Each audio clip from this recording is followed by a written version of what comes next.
पता है जब मैं फ़ोन करके आप लोगों से बात कर रहा था तो आप लोग तैयार नहीं थे बात करने को।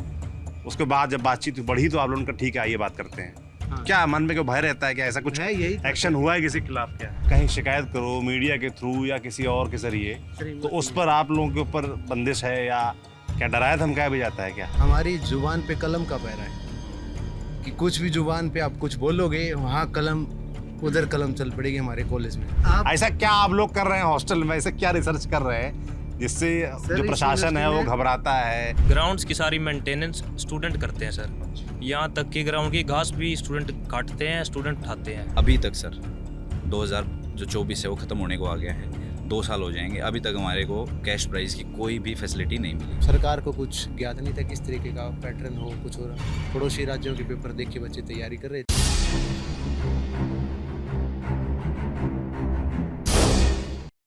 हरियाणा में चल रहे हैं विधानसभा चुनाव और यहाँ पर हरियाणा के लोग अपना भविष्य चुनने जा रहे हैं चुनाव के ज़रिए कि अगले 5 साल हरियाणा कौन चलाएगा।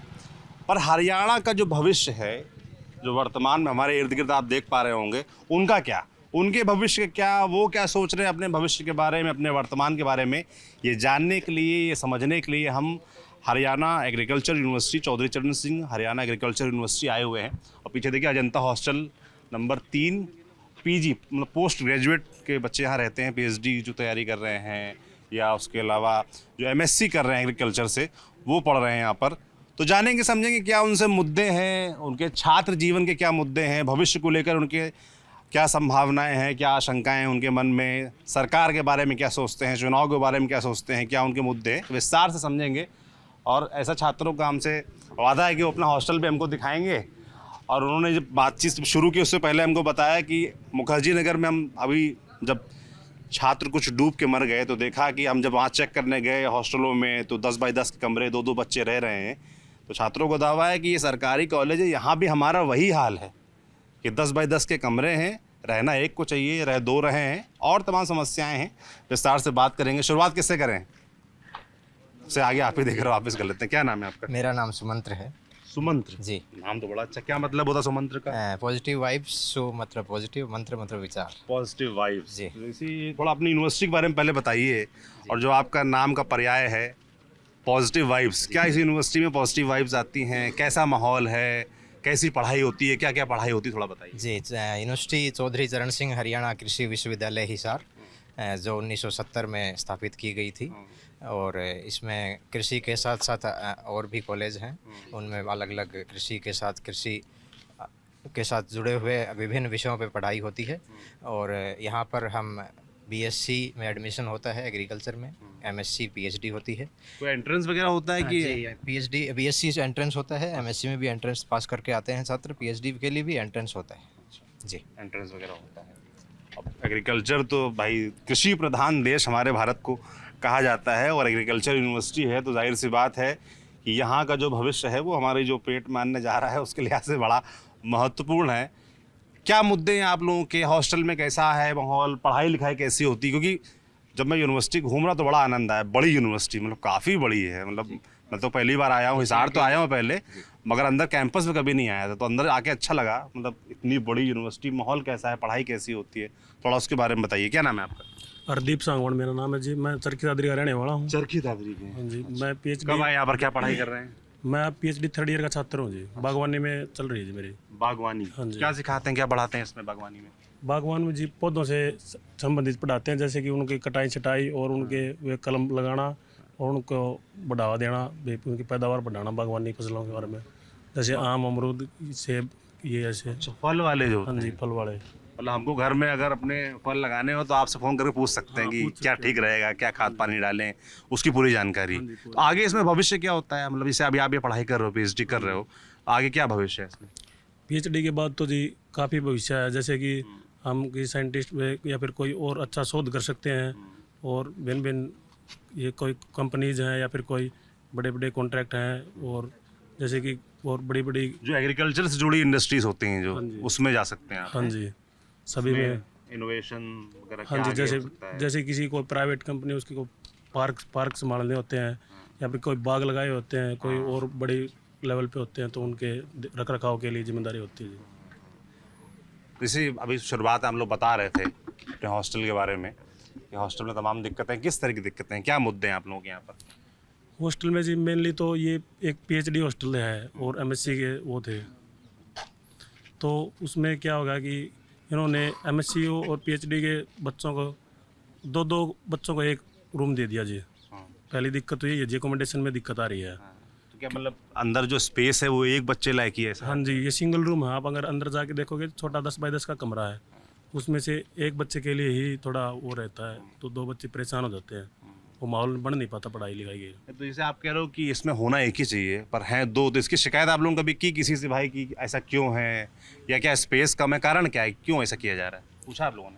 कारण तो जी कारण तो कोई बताता ही नहीं, किसी से पूछ लो। हमारे वार्डन सर से भी हमने कहा था और हमारे डीएसडब्ल्यू सर से भी कहा था, लेकिन वे उसके बारे में बताते ही नहीं है। वो बोलते हैं कि यही यहाँ इन बच्चों को बाकी रह गए, उनको कहाँ एडजस्ट करूँगा। ये हमारे ऊपर थोप दिए जाते हैं, अब जो फैसले लेते हैं वो। ठीक बात। क्या नाम है आपका? सर मेरा नाम अतुल लोयल है sir. Atul loyal sir. Loyal? हाँ जी सर। तो लॉयल आपके सब, आप दोस्तों के प्रति लॉयल है अपने? मैं दोस्तों के प्रति, अपने प्रोफेशन के प्रति, खुद के प्रति लोयल क्या हूँ। पढ़ाई कर रहे हैं आप? सर मैं पीएचडी, मैंने अभी थीसिस सबमिशन किया है। पीएचडी? हाँ जी, जेनेटिक्स एंड प्लांट ब्रीडिंग में सर। इसमें genetics and plant breeding, genetics and plant building, breeding, breeding. पौध प्रजनन विभाग, जो नई वैरायटीज़ बनाते हैं जो और हाइब्रिड बनाते हैं उसमें। अभी जैसे आप हॉस्टल की पूछ रहे थे, तो जैसे हमारे हॉस्टल का नाम है अजंता हॉस्टल। जो हमारे फर्स्ट वाइस चांसलर थे श्री एल फ्लेचर, बहुत ही विजनरी पर्सन थे। जो ये कैंपस, जिस कैंपस की आप तारीफ़ कर रहे थे, पूरा उन्होंने ही डिज़ाइन करवाया था सब कुछ।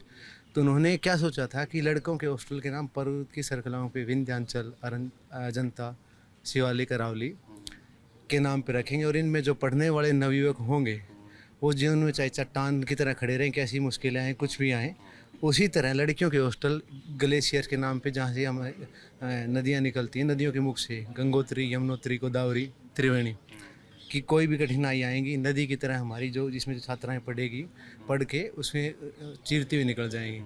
लेकिन अब क्या किया जा रहा है कि पिछली वीडियो में आपने देखा, जो देख के आप आए हो, जैसे बोला जाता है कि मीडिया पे कई बार बोला जाता है कि मीडिया पे पैरा है, हमारी जुबान पे कलम का पैरा है। कि कुछ भी जुबान पे आप कुछ बोलोगे, वहाँ कलम, उधर कलम चल पड़ेगी हमारे कॉलेज में। अच्छा।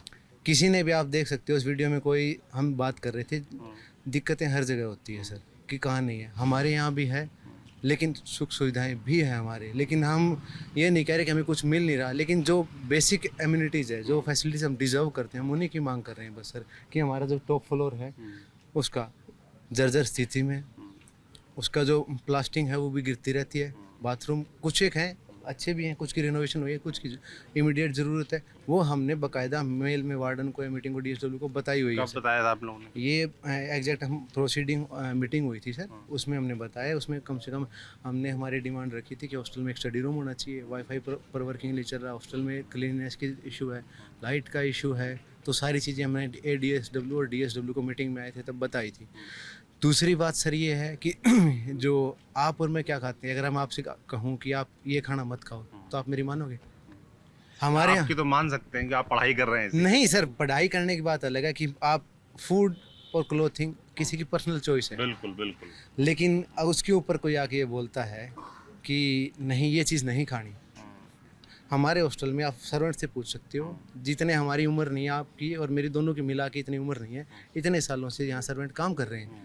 तब से जो चीज़ बन रही है कि यहाँ के नॉन वेज या जो चीज़ें बन रही थी कि नहीं बनना, पूरे ऑल इंडिया से स्टूडेंट आते हैं सर, यहाँ पे खाना खाते हैं। सबकी फूड हैबिट अलग होती है, बच्चे आराम से आपस में बैठ के खाते हैं। कुछ बिल्कुल शाकाहारी हैं कि कुछ भी नहीं खाते हो, वो भी अगर साथ में बैठ के बच्चे आपस में मेल बांट के प्रेम भाव से रहते हैं। सभी जगह के लोग हैं सर, लेकिन आके ऊपर से थोपा जाता है कि आप ये नहीं खाओगे। और विडम्बना ये देखिए सर, सबसे नया कॉलेज खुला है, कॉलेज ऑफ फिशरी साइंसेज का, कि इनलैंड जो फिशरीज़ है उसको बढ़ावा दिया जाए। यहाँ से आप एक गोल चक्कर आएगा, उससे आप राइट टर्न लोगे, 150 कदम पे वेटनरी का है सर। वहाँ पे जो हमारी सिस्टर यूनिवर्सिटी है लुआस, वहाँ पे सर अंडे बेचते हैं वो सर, मुर्गियाँ बेचते हैं सर, टर्की होते हैं वो बेचते हैं सर। या तो सर आप कॉलेज ऑफ फिशरीज बंद करवा दीजिए सर, या लुआस की वो सेल बंद करवा दीजिए। लाइफ स्टॉक एलपीएम पूरा डिपार्टमेंट है, life stock and poultry management, वहाँ आप एलपीएम की जगह लाइफ स्टॉक मैनेजमेंट करवा दीजिए सर।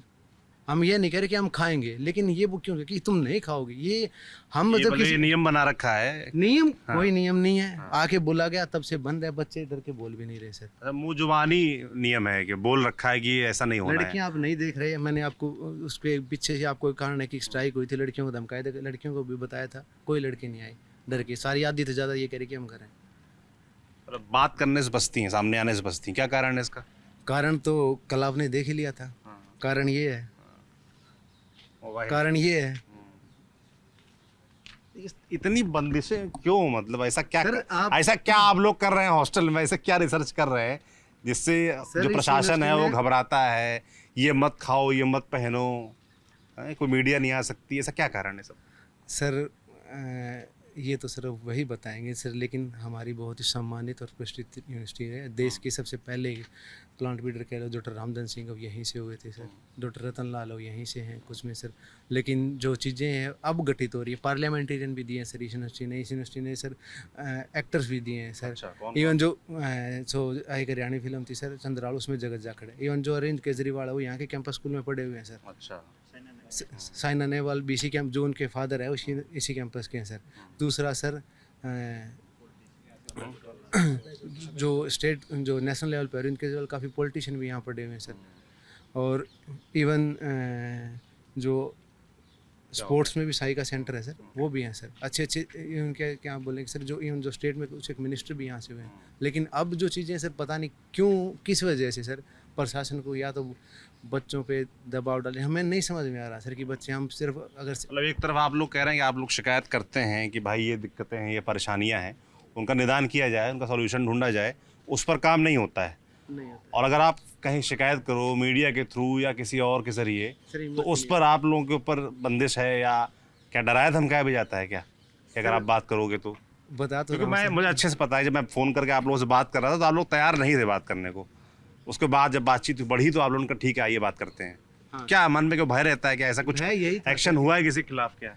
सर एक्शन कुछ जो यूजी के जो मैंने आपको एक पीछे से एक स्ट्राइक हुई थी उसमें कुछ बच्चों के ऊपर हुआ है सर, और वो कह रहे हैं सर, और कुछ एक जो प्रताड़ना हुई है सर बच्चों की सर, उसमें प्रताड़ना इस तरीके से हुई है सर कि जो लड़कियां थी, अब स्ट्राइक में कोई भी सर प्रोटेस्ट करते हैं, मैं अगर कोई आप इंटरव्यू दे रहा हूँ तो अपने मन से दे रहा हूँ, लेकिन अब मेरे को कोई आके कहे कि तुम वहाँ इंटरव्यू क्यों दे रहा था, या ये लोग मेरे को इंटरव्यू देते हुए देखने आ रहे थे, क्या तुम क्यों देखने आए थे, ये गर्ल्स हॉस्टल के वार्डन ने किया है सर बाकायदा सर।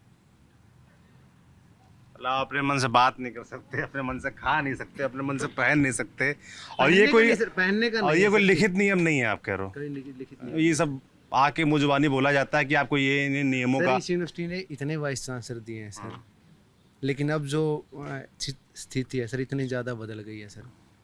और सबसे बड़ी सर प्रोजेक्ट जो फीस का मुद्दा है सर, इनमें जो इन्होंने रिसेंटली फीस भरी है सर वो बच्चे बता भी देंगे सर।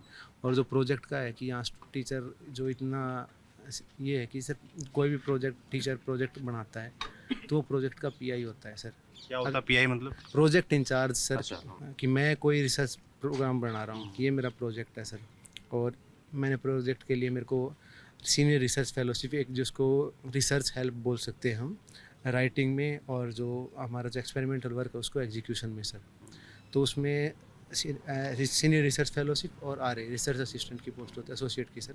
तो उसमें सर जो मेन रोल और से होना चाहिए सर जो प्रोजेक्ट इंचार्ज का होना चाहिए कि मैं प्रोजेक्ट ले रहा हूँ तो मेरे को पता है कि, तो उसमें जो सुटेबल कैंडिडेट सिलेक्शन की चॉइस है वो जो प्रोजेक्ट इंचार्ज है उसकी नहीं होती सर। कैसे होता है? वो सर वाइस चांसलर की परमिशन चाहिए होती है सर। अब वाइस चांसलर ऑफिस से जाती है, एक तो बहुत ज़्यादा एक्टिव और डिले हो जाता है सर, तो इसीलिए टीचर कुछ प्रोजेक्ट लेके आने से या लिखने से बनाने से बचते हैं सर। अभी रिसेंटली सर जैसे अभी न्यूज़ में आया था कि एक स्टूडेंट को कोर्ट जाना पड़ा गोल्ड मेडल के लिए, क्योंकि उस पर उसको नहीं दिया गया। अब वो रीज़न अथॉरिटी को पता है सर, या उस स्टूडेंट की जैसे आइडेंटिटी पूरी रिवील नहीं है कि किसने किया कि उसको कोर्ट जाना पड़ा सर, और कोर्ट ने सर यूनिवर्सिटी पे 25,000 रुपये फ़ाइन भी लगाया सर। अच्छा। हाँ सर, उसी बाकायदा क्लिप भी आई है सर, आपने देखी हुई नहीं देखी हुई बच्चे आपको दे भी देंगे सर। और मेजर इशू है जो भी स्पोर्ट्स का है सर, जो स्पोर्ट्स है ये करते हैं, जिम का है कोई और आपको बता देंगे सर। कौन कौन खेलता है स्पोर्ट्स यहाँ पे? स्पोर्ट्स से जुड़ा आप हैं? क्या नाम है आपका? मेरा नाम राहुल शर्मा है सर। राहुल शर्मा। कहाँ से है राहुल? मैं कैथल से। कैथल से। पूरे हरियाणा से छात्र हैं यहाँ पे? देश भर से हैं? अच्छा, ज़्यादातर मगर हरियाणा के होंगे, ऐसा होगा हैं? 75 हरियाणा के हैं, 25 ऑल इंडिया लेवल से आते हैं। क्या खेलते हैं आप? सर मैं क्रिकेट खेलता हूँ, क्रिकेट टीम का कप्तान हूँ सर। अच्छा, इस कॉलेज की क्रिकेट टीम का? हाँ जी सर। बहुत बढ़िया। हाँ हाँ, तो आने तो जब आएंगे तब। क्या किस तरह की सुविधाएं कॉलेज में अवेलेबल हैं खेलने के लिहाज से, और क्या ज़रूरतें और हैं, क्या मुद्दे हैं आप लोगों के? सर दिखाने को ग्राउंड है, हर चीज़ के हर गेम के ग्राउंड है सर, लेकिन उनकी मेंटेनेंस के लिए सर यहाँ पे हर गेम है सर, क्रिकेट, वॉलीबॉल, फुटबॉल और सबके ग्राउंड है। इन सब के ग्राउंड्स मैंने सिर्फ 2, और वो भी सिर्फ दिखाने के लिए हैं, वो सिर्फ ऑफिस में बैठते हैं।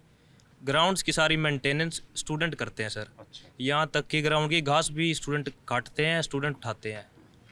पिच स्टूडेंट खुद बनाते हैं सर, और जो सामान होता है, नेसेसिटी होती है सर, बैट बॉल वगैरह, ये के लिए इतने चक्कर काटने पड़ते हैं सर, इतने बहुत ज़्यादा, बहुत परेशान है सर। और एक तो इसके लिए फंड्स वगैरह तो होंगे ना कॉलेज में? सब कुछ है सर, फंड्स वगैरह सब तो आप कुछ लोग है। बोलते नहीं जाके भाई कि हमें हमारी ये ज़रूरतें हैं, खेल रहे हैं, स्पोर्ट्स में आगे बढ़ना है?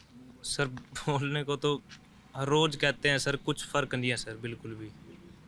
अद्भुत है ये तो, मतलब कि उधर शिकायत पढ़ाई को लेकर, हॉस्टल को लेकर हो रही है, वहाँ सुनवाई नहीं, आप लोग खेल कूद रहे हैं उसकी सुनवाई नहीं। का बजट 740 करोड़ रुपए है। 740 करोड़। जी, और हमारा फीस हाइक जो है वो हर साल 10% फीस बढ़ाई जा रही है। अब की बार 20% है, और ये हर साल 10% कितनी बढ़ाई फीस लगती है अप्रोक्स आप लोगों की? क्या पढ़ाई कर रहे हैं आप? जाएगी। मैं PhD कर रहा हूँ। हमारा लगभग एक सेमेस्टर का 17 से 18 हज़ार रुपये खर्चा आता है। पर जो फीस हाइक है, यहाँ पर किसान वर्ग से, मध्यम वर्ग से, हर वर्ग से छात्र यहाँ पढ़ने के लिए आते हैं। कुछ लोगों की स्थिति ऐसी नहीं होती कि वो ज़्यादा फीस भर पाएँ। अगर यही स्थिति बनी रही लगातार, तो फिर आप सोच लीजिए कि हर साल अगर 10% फीस बढ़ती रही तो कितनी हो जाएगी। और पिछले 10 सालों से जो हमें छात्रवृत्ति के रूप में MSc छात्र को 6,000 रुपये और PhD छात्र को 10,000 रुपये मिलते हैं, उसमें कोई बढ़ोतरी नहीं हुई। हर महीने की? जी, हर महीने। होनी चाहिए इसमें बढ़ोतरी। जी, होनी चाहिए समय के हिसाब से। अगर आप या तो फीस ना बढ़ाएं, और स्कॉलरशिप अगर समय के हिसाब से देखें तो वो बढ़नी चाहिए। जाहिर सी बात है, फीस बढ़ रही है तो स्कॉलरशिप भी बढ़नी चाहिए। और रही बात जिम की, लुवास की अपनी जिम है। लुवास माने क्या हुआ? लुवास जो वेटनरी यूनिवर्सिटी है, उसकी अपनी खुद की जिम है। नॉन टीचिंग स्टाफ की अपनी जिम है, उनका कोई चार्ज नहीं है। हमारी स्टूडेंट्स के लिए एक जिम बनी है अभी मल्टीपर्पज़ हॉल में, उसके लिए प्रति स्टूडेंट 250 रुपये पर महीना चार्ज हमारे से लिया जाता है। जैसे आप लोग के छात्रों के इतने सारे मुद्दे हैं, तो यहाँ ऐसा कुछ छात्र संघ जैसा नहीं है मामला, या आप लोगों का कोई नेता हो, लड़कों में ही बन जाए, या कोई ऐसा टीचर्स की तरफ से रिप्रेजेंटेटिव हो जिनसे आपने शिकायतें करें तो वो हायर अथॉरिटीज से कहे जाके? सिस्टम ऐसा नहीं है? स्टूडेंट इलेक्शन क्या जो नाम है है आपका? मेरा नाम युगविंदर गोयत है। से मैं जीन से हूँ। जीन से। हाँ, और PhD स्कॉलर हूँ मैं हॉर्टिकल्चर डिपार्टमेंट में यहीं। तो स्टूडेंट इलेक्शन तो सर बहुत पहले बंद हो चुके हैं यहाँ से। तकरीबन 2012 में हम आए थे, उससे पहले से ही काफ़ी सालों से बंद है। और एक बार बीच में कोशिश की गई थी शुरू करने की, लेकिन फिर से प्रशासन एडमिनिस्ट्रेशन ने इनको अनुमति नहीं दी, तो वो बीच में सारा जो प्रोग्राम था सारा रुक गया था बीच में। अच्छा, बीच में आप एक स्पोर्ट्स के बारे में आपने सवाल पूछा था। तो सर हाँ, मैं स्पोर्ट्स खेलता हूँ सर, और हमारी एक टूर्नामेंट होती है all India inter agriculture university games and sports meet, मतलब कि एग्रीकल्चर और अलाइड की जितनी यूनिवर्सिटीज़ हैं पूरे देश में, पूरे भारत में, उसकी एक अलग से इंटर यूनिवर्सिटी होती है। और उसके अंदर अभी इस यूनिवर्सिटी के लिए सबसे ज़्यादा मेडल मेरे हैं अभी तक। और 2000 मैं एथलेटिक्स करता हूँ और फुटबॉल खेलता हूँ। फुटबॉल का इस यूनिवर्सिटी का कैप्टन हूँ मैं, और एथलेटिक्स में भी यूनिवर्सिटी को रिप्रेजेंट करते हैं हम। और 2016 में, उससे पहले हर साल होती रही हैं, लेकिन 2016 में हमने, हमारी टीम थी साथ में, हम अच्छे से मेहनत की, प्रैक्टिस की। फैसिलिटीज़ ठीक हैं, लेकिन जिस तरह की होनी चाहिए उस तरह की नहीं है। जैसे जिस तरह के वादे किए जाते हैं कि भाई अगर आप उस लेवल पे अगर पोजीशन आपकी आती है, मेडल्स आपके आते हैं, तो आपको इंसेंटिव्स के लो, या मतलब इनाम के उसमें राशि दी जाती है। 10,000 रुपये गोल्ड मेडल के हैं, और 8,000 सिल्वर मेडल के हैं उसमें, और 6,000 रुपये ब्रोंज मेडल के हैं। तो विडम्बना ये है सर कि 2023 में मार्च के महीने में हमारी यूनिवर्सिटी ने ये ऑल इंडिया इंटर यूनिवर्सिटी जो है टूर्नामेंट ये ऑर्गेनाइज़ की थी, और उसमें हमारी यूनिवर्सिटी जो चैम्पियन रही एथलेटिक्स में भी, और ओवरऑल भी हमारी यूनिवर्सिटी चैम्पियन रही। मेरे 4 गोल्ड मेडल आए सर उसमें, और भी मेरे साथी हैं मेरे साथ इन्हीं में खड़े हैं यहाँ, जो अलग अलग गेम में रिप्रेजेंट किया है जिन्होंने, उनके भी बहुत मेडल आए। अभी तक सर जो 24 है वो ख़त्म होने को आ गया है, 2 साल हो जाएंगे, अभी तक हमारे को कैश प्राइज़ की कोई भी फैसिलिटी नहीं मिली है। प्रोग्राम बनते हैं, किसी से बोला आपने जाके? बोला है सर, कोशिश की है हमने, रिटर्न में भी दिया है, वीसी सर को बहुत बार मिले हैं। हर बार कहते हैं अगले प्रोग्राम पे कोई फंक्शन ऑर्गेनाइज करेंगे उसमें दे देंगे, अब नहीं दिया, चलो आप दोबारा आ जाना, कागज़ दे दो भाई। कोई और बीच में आ जाते हैं, हाँ हमारे को ये कागज़ दे दो, हम वीसी साहब से बात कर लेंगे, आप लोग जाओ, आपका काम हो जाएगा, 1 हफ्ते में आपके पास पैसे आ जाएंगे। कुछ नहीं आया सर, ठीक है। उसके बाद फैसिलिटीज़ की अगर बात की जाए, जिस लेवल की यूनिवर्सिटी है, इतना इसका बजट है, चलो अगर पहली बात तो ये है कि भाई रिज़ल्ट को ना देखते हुए फैसिलिटीज़ देनी चाहिए, लेकिन हम तो रिज़ल्ट भी दे रहे हैं सर। 2016 से पूरे इंडिया के अंदर CCSHU का बोलबाला रहा है सर। 2016 से हमारी यूनिवर्सिटी ओवरऑल चैम्पियन रही है, लेकिन रिकॉग्निशन उस तरह की हमारे को नहीं मिल पा रही है 2016 से। और फिर जो है देश में पूछा जाता है कि क्रिकेट ही क्यों मशहूर है और क्रिकेट में ही क्यों ही बड़े खिलाड़ी बनते हैं, सारा पैसा वहीं क्यों केंद्रित है, क्योंकि बाकी खेलों का हाल तो ये हो रखा है। क्रिकेट को भी नहीं मिल रहा है यहाँ पे तो सर। ये अद्भुत विडम्बना बना है कि क्रिकेट भी किनारे लगा हुआ है यहाँ पे। क्रिकेट के ग्राउंड की हालत बता रहे, घास फूस काटते हैं। हाँ, जैसा कि उन्होंने बताया, भाई ने बताया कि क्रिकेट के जो मैदान है वहाँ घास खुद काटनी है, पिच खुद तैयार करनी है, और जो इक्विपमेंट्स हैं उसके लिए भी गिड़गिड़ाना पड़ता है जाके, आसानी से नहीं मिलता है। यहाँ सर सीनियर जूनियर टी का थोड़ा अच्छा सिस्टम है, तो उनकी तरफ से थोड़ा सपोर्ट है, तब चल रहा है गेम, नहीं तो मतलब ही नहीं है सर इस माहौल में पनप सके। सीनियर जूनियर अपन सपोर्ट करते हैं, बहुत ज़्यादा अच्छी सर, बात है। इसीलिए चल रहा है रैगिंग सर। नहीं होती है? बिल्कुल नहीं रैगिंग सर, बहुत सालों से बहुत बंद है सर। और रैगिंग नहीं है, लेकिन वैसे इंट्रोडक्शन और भाईचारा आपस में इतना अच्छा है सर कि मतलब 8-8 10-10 साल जो सीनियर है उनके साथ इतनी अच्छी इंटरेक्शन है, वो काफ़ी सपोर्ट करते हैं। नॉट इवन इन स्पोर्ट्स, मतलब पढ़ाई में भी बहुत गाइड करते हैं, और हर एक चीज़ में, जैसे मान लो कोई भी किसी भी तरह की गाइडेंस चाहिए तो वो करते हैं।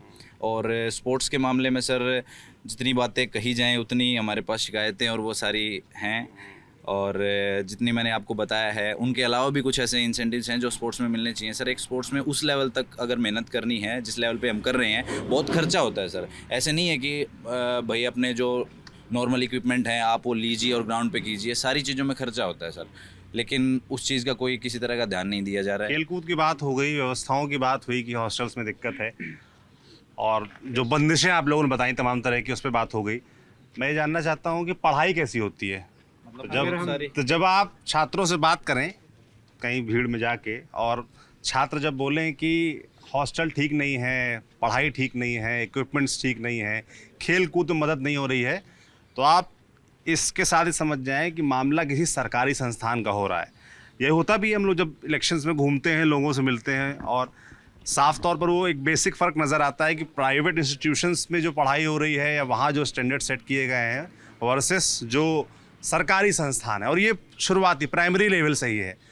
हम लोग गांव में घूमते हैं तो वहाँ प्राइमरी एजुकेशन का हाल देखते हैं, स्कूलों का हाल देखते हैं, वही हाल अब यूनिवर्सिटीज़ में आ रहा है। तो आप लोग के ज़रिए जानने को मिल रहा है कि जो सरकारी सिस्टम है वो ऐसा ही है अपना, और अंदर यूनिवर्सिटी में लगता है कितना सुंदर संस्थान है, कितना अच्छी व्यवस्थाएं हैं, पर व्यवस्थाओं का हाल क्या है वो समझ में आ रहा है थोड़ा सा।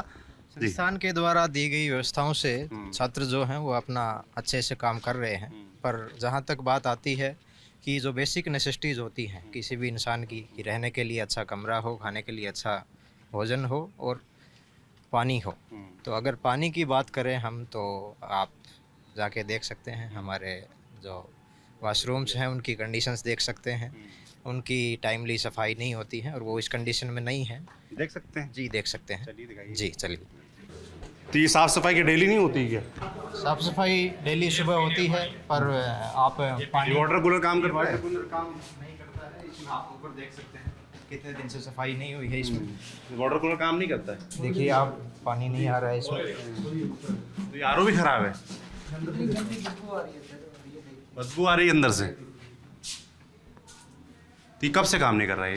काफ़ी समय हो गया है। तो आप लोग पानी कैसे पीते हो, कहाँ पीते हो? बाथरूम कई देख बार तो हम सकते हैं। दूसरे हॉस्टलों से लेके आते हैं सर, अच्छा। वीसी ऑफिस से पानी भर के लाते हैं, क्योंकि यहाँ पर तो कई वाटर कूलर की हालत आप देखोगे तो पीने लायक पानी नहीं है, वहाँ काफ़ी गंदा इधर वॉशरूम है? बाथरूम की स्थिति देख सकते हैं। तो ये सभी लोगों के लिए एक कॉमन वॉशरूम होता है? सभी लोगों के लिए कॉमन वॉशरूम है, 6 वॉशरूम्स हैं, हर फ्लोर पे 2 वॉशरूम्स हैं। 6 वॉशरूम है, हर फ्लोर पे 2 हैं। जी, पर संख्या को देखते हुए ये बहुत कम आप स्थिति देख सकते हैं। ये है वॉशरूम आपका है। ऊपर देख सकते हैं ये कभी भी गिर सकता है। तो बारिश में ये छत टपकती है। इससे ऊपर वाले जो फ्लोर है, जो सेकंड फ्लोर है, उसकी स्थिति और ज़्यादा खराब है। तो सुबह तो लाइन लगती होगी यहाँ पर? टपकती रहती, लाइन लगती है, यहाँ वेट करना पड़ता लड़ाई तो नहीं करते, झगड़ा है। नहीं, लड़ाई नहीं करती, हमारे यहाँ भाईचारे का माहौल है, पर क्या करें, इंतज़ार तो करना पड़ता है।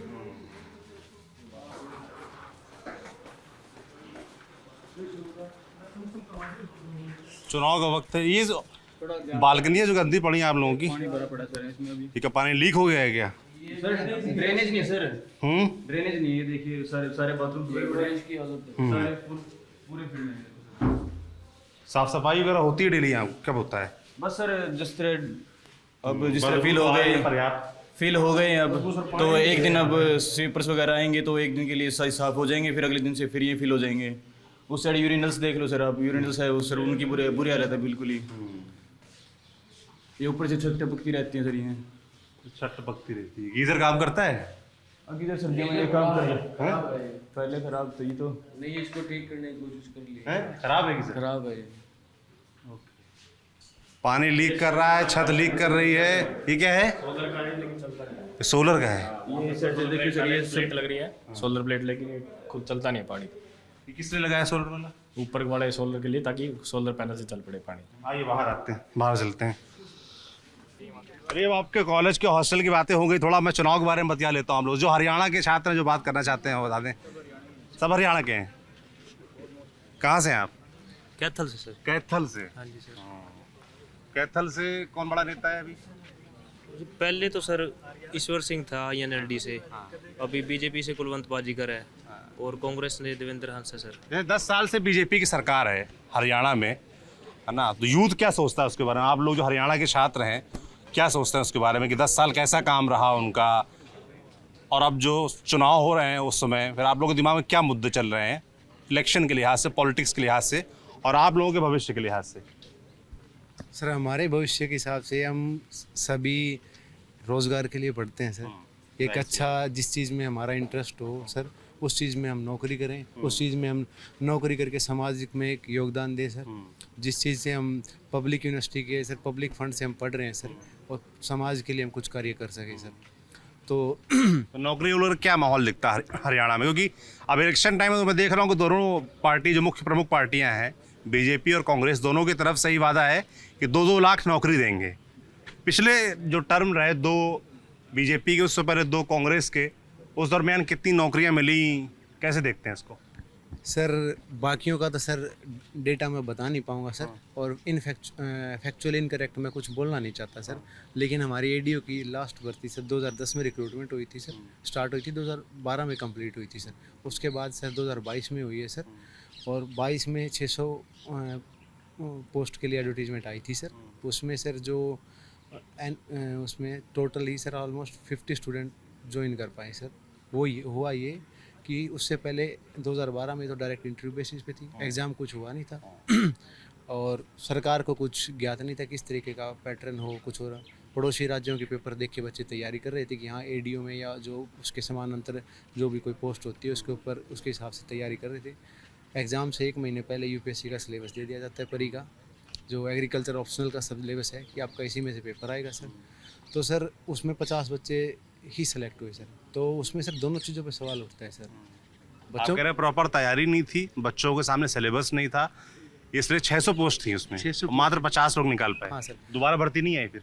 दोबारा भर्ती नहीं आई सर। दोबारा भर्ती आई सर, अब हमारे पास सर वो आया है सर, सिर्फ एक PDF सर्कुलेट हुई है सर रिस्ट्रक्चरिंग के नाम पे सर। हमारी सब डिविजनल एग्रीकल्चर ऑफिसर की पोस्ट थी सर। पॉपुलेशन बढ़ती है तो कोई भी चीज़ उसके हिसाब से नौकरियों की संख्या बढ़ती है sir. Sub divisional agriculture officer की 192 पोस्ट थी सर, 192 से घटाकर 127 कर दिया सर। पॉपुलेशन के हिसाब से सर ये कॉन्स्टिट्यूंसी की सीटें बढ़ाएंगे सर, लेकिन जो नौकरी का और लोगों का जनसंख्या का अनुपात है सर वो कम करेंगे सर।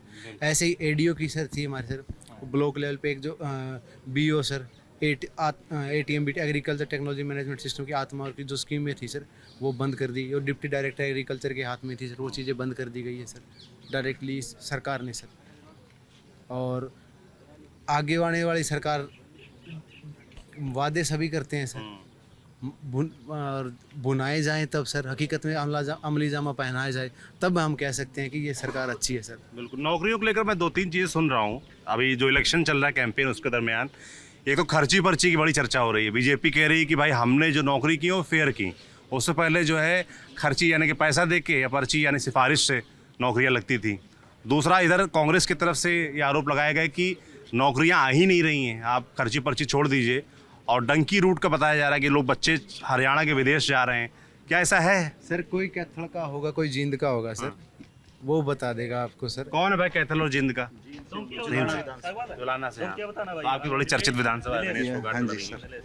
ये जो मैंने बताया डंकी रूट वाला मामला सही है, वाकई हो रहा है? अभी जो ये डंकी रूट वाला मामला है मोस्टली जीटी रोड बेल्ट पे केंद्रित है, मतलब धीरे धीरे पूरे हरियाणा के युवा भी उसकी तरफ क्यों जा रहे हैं बाहर?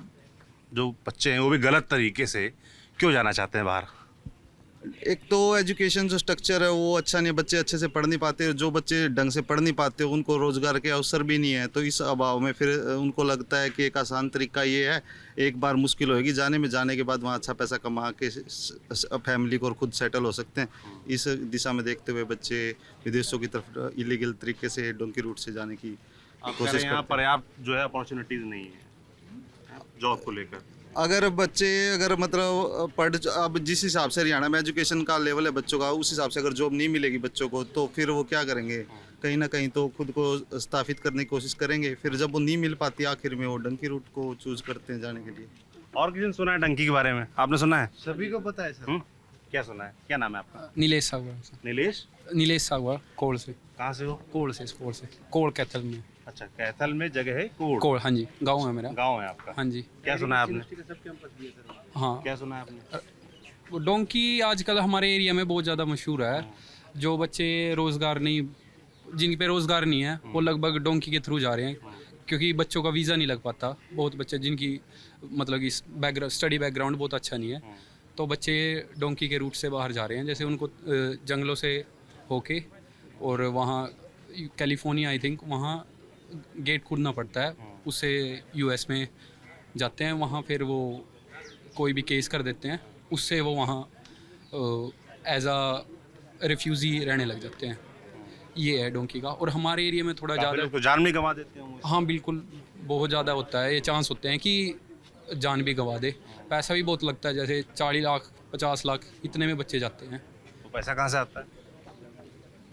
जैसे हमारी साइड थोड़े फार्मिंग में किले हैं बहुत ज़्यादा, तो उससे वो 1 किला बेच दिया, ऐसे लोन ले लिया, बस ऐसा ही है। मतलब किलो के बेसिस पे लोन ले लेते हैं। जमीन बेच के जा रहे हैं? हाँ जी हाँ जी हाँ जी। तो ये चुनाव मुद्दा है?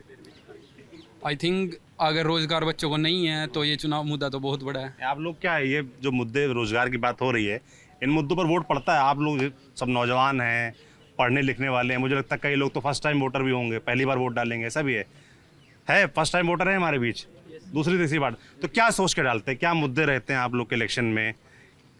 रोजगार रहता है, कोई और विषय रहता है? एक जाति की बड़ी बात होती है हरियाणा में कि ज़्यादातर लोग अपनी जात देख के वोट डालते हैं कि हमारा कैंडिडेट फलानी जाति का है और हमारी जाति का है तो हम देंगे, किसी और का है तो नहीं देंगे, ऐसा होता है क्या? सर जाति एक मुद्दा है, पर आज के टाइम पे युवा के पास जो रोज़गार का मुद्दा है वो सबसे अहम मुद्दा है। कि रोज़गार नहीं है तो जो इंसान हमारे पास रोज़गार डेवलप करेगा, जो हमारे लिए नौकरियां लेके आएगा, हम उस सरकार की तरफ जाएंगे। किसान भी नाराज़ है यहाँ का एमएसपी के नाम पे, और 750 किसानों की जो हत्या हुई है हरियाणा और पंजाब के, उनका जिम्मेदार यहाँ पे प्राइम मिनिस्टर को मानते हैं। तो बीजेपी के खिलाफ भी सरकार, मतलब यहाँ पर है लोग किसान है, तो किसानों का अपना एक मुद्दा है एमएसपी का। और जो केस चल रहे हैं या हत्याएं कहेंगे हम तो उसको, तो मैं भी एक किसान का बेटा हूँ। ये तो नहीं है कि बॉर्डर पे गया और मर गया, बॉर्डर दिल्ली का बॉर्डर था। तमाम लोग कहते हैं कि जो वहाँ बैठे थे वो किसान नहीं थे। बीजेपी के तमाम कुछ लोग नेता बोलते रहते हैं इस तरह की बातें, कैसा लगता है सुनकर? बहुत बुरा लगता है इसमें, मतलब एक नेगेटिव इफेक्ट आता है। जैसे पिछले जो प्रो सीएम हमारे लाल खट्टर ने जो वो दिया था कि अभी यहाँ पर ये बैठे हैं वो किसान नहीं है, वो थोड़े आइडेंटिफाई करेंगे। वो जज है क्या वो, मतलब कि ये आइडेंटिफाई कर देंगे कि नहीं वो किसान है, ये नहीं है किसान है। चौधरी चरण सिंह जी थे हमारे पूर्व प्रधानमंत्री थे, वो थे किसान, वो क्या किसान नहीं थे? हमारे पूर्व प्रधानमंत्री रहे, हमारे पूर्व प्रधानमंत्री रहे हैं ताऊ देवीलाल जी है, वो क्या किसान नहीं थे पहले? हमारे चौधरी बंसी लाल जी है, जो मतलब मैं किसी पार्टी विशेष को यहाँ पे टारगेट नहीं कर रहा हूँ मैं, ये अलग अलग पार्टियों से सभी ठीक है। बट ये कहना कि वो किसान नहीं है वो बुरा लगता है, कि वो आइडेंटिफाई नहीं कर सकते ना, वो जज थोड़ी है इस चीज़ को, बहुत बुरा लगता है इन चीज़ों को। ठीक बात। आप बताना हमारी चाहते आशाएं जो हैं आगे आने वाली सरकार से ये हैं हैं? ये बहुत जरूरी कि कृषि को स्टेट विद्यालयों में एक एग्रीकल्चर को एज ए सब्जेक्ट अगर दर्जा दिया जाए तो वो फार्मिंग कम्युनिटी से आने वाले छात्रों के लिए, और 11वीं 12वीं में अगर एग्रीकल्चर को एज ए स्ट्रीम के रूप में इंट्रोड्यूस कर दिया जाए तो वो एक बेहतर विकल्प होगा। 2022 में नरेंद्र मोदी ने झांसी में भाषण दिया था कि हम जो राज्य में सरकारी विद्यालय है ना उसमें एग्रीकल्चर को स्टेट सब्जेक्ट बना देंगे, यानी 11th और 12th में। अब भी कुछ स्टेट्स में है पर अब तक उस पर कोई अमल नहीं है, तो हमारी गुजारिश है सरकार से कि इसको अमल में लाए।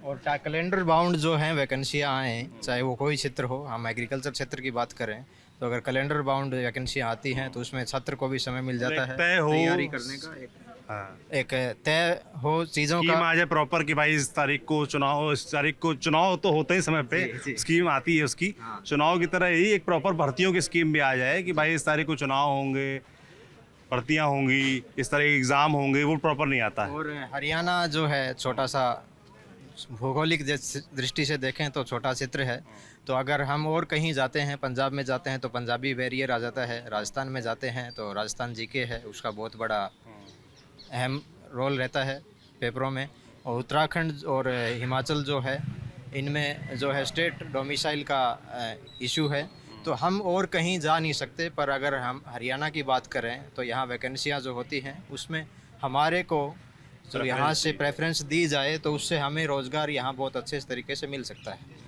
जी, किसानों की आय दुगनी करने का लक्ष्य है जो आज काफ़ी सुना होगा आपने, तो उसमें एक सुझाव है कृषि छात्र होने के नाते मेरा, अगर एक डिस्ट्रिक्ट में 1 डिस्ट्रिक्ट 1 KVK, अगर एक डिस्ट्रिक्ट में 1 KVK हो, काफ़ी डिस्ट्रिक्टों में है कृषि विज्ञान केंद्र जो होता है, जो यूनिवर्सिटी की जो भी तकनीकें हैं, जो नई वैरायटियां हैं, जो भी है वो विस्तार का काम करते हैं।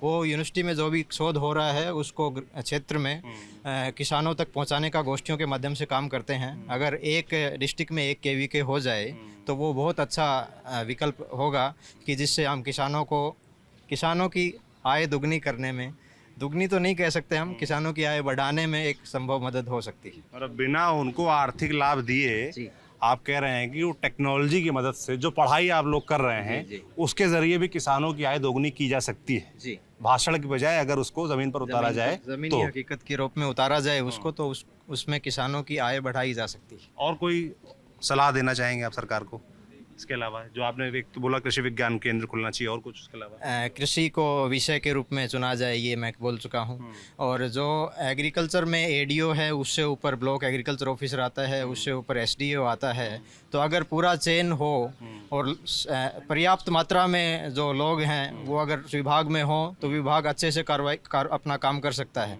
धरातल पर जो संख्या है वो काफ़ी कम है, तो अगर वो संख्या बढ़ाई जाए तो किसानों के हित में जो भी स्कीमें हैं, जो भी योजनाएं हैं, उनका अच्छे तरीके से किसानों को लाभ मिल सकता है। हम गौरवान्वित महसूस करेंगे अगर हमें ऐसा मौका मिलता है तो। बिल्कुल, बहुत अच्छी सलाह आपने आखिर में जाते जाते दी कि जो सुधार की बात हम कर रहे थे कि छात्रों ने शुरुआत में बात की अपनी जो यूनिवर्सिटी है हरियाणा एग्रीकल्चर यूनिवर्सिटी, उसके हॉस्टल के बारे में, उनकी तमाम जो दिक्कत परेशानियाँ हैं उसमें सुधार की ज़रूरत है। जो नौकरियाँ हैं एग्रीकल्चर से जुड़ी उसमें सुधार की ज़रूरत है। उसके बाद आप जब किसानों की बात करते हैं, आय दोगुनी करने की बात करते हैं, तो उसमें सलाह दी कि उसमें भी सुधार की ज़रूरत है, क्योंकि तमाम ऐसी आप देखिए नई टेक्नोलॉजी आ रही है, तमाम जानकारियाँ, तमाम स्कीमें ऐसी होती हैं जिनके बारे में किसानों को नहीं पता होता है, तो उसके लिए चाहिए होंगे लोग ऐसे जो यूनिवर्सिटी से पढ़ रहे हैं, तो उसके लिए उनको नौकरी देनी पड़ेगी, तो उसमें सुधार की ज़रूरत है। ज़रूरत तो है, अब ज़रूरतें पूरी कितनी होती हैं वो तो अब चुनाव का समय है तो सब लोग बोल रहे हैं, चुनाव के बाद कैसे इसका हिसाब लिया जाएगा ये भी देखने वाला होगा, सरकार क्या करती है वो भी देखने वाला होगा। आपका इस पूरी बातचीत के बारे में क्या सोच रहे हैं हमें कमेंट बॉक्स में लिखकर ज़रूर बताएं। देखते रहिए हमारी यात्रा, देखते रहिए TV9 डिजिटल। शुक्रिया।